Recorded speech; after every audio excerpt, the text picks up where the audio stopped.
पुण्यात 8 ते 10 जणांच्या टोळक्याचा धुडगूस. इंदिरानगर परिसरातील गाड्यांची तोडफोड, धुडगूस घालतानाचा व्हिडिओ व्हायरल. मुख्यमंत्र्यांचा आज नागपूरमध्ये जनता दरबार. दुपारी 12 ते 2 वाजेपर्यंत हैदराबाद हाऊसमध्ये फडणवीस जनतेच्या तक्रारी ऐकणार. उद्धव ठाकरेंची आज दुपारी 12 वाजता आमदार, खासदार आणि जिल्हा प्रमुखांसोबत बैठक. आगामी महापालिकेच्या दृष्टीने बैठकीला विशेष महत्त्व. बाळासाहेबांच्या फोननं अमित शहा संकटातून बाहेर, कायद्याच्या चौकटी बाहेर. मोदी शहांना शरद पवारांची मदत. अनेक गौप्यस्फोट असलेलं संजय राऊतांच्या नरकातला स्वर्ग पुस्तकाचं आज प्रकाशन.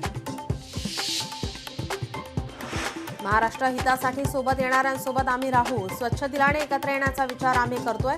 मनसेसोबतच्या युतीवर आदित्य ठाकरेंचं मोठं विधान. मुंबईत अवकाळी पावसाची हजेरी. दादर, अंधेरी परिसरात जोरदार पावसाच्या सरी. अचानक अवकाळीच्या हजेरीमुळे वातावरणात गारवा. शेतकऱ्यांच्या कर्जमुक्तीसाठी बीड जिल्ह्यातून मशाल पेटणार. सत्तेत येण्याआधी केलेल्या घोषणेचा सरकारला विसर, रविकांत तुपकरांचा आरोप. वडिलांच्या मित्राकडून अल्पवयीन मुलीचा विनयभंग. नाशिकच्या आडगावमधील धक्कादायक घटना. आक्षेपार्ह व्हिडिओ दाखवत लज्जास्पद संवाद केल्याची पीडितेची तक्रार. आयपीएलच्या उर्वरित सामन्यांचा थरार. आजपासून 6 ठिकाणी खेळवले जाणार 13 सामने.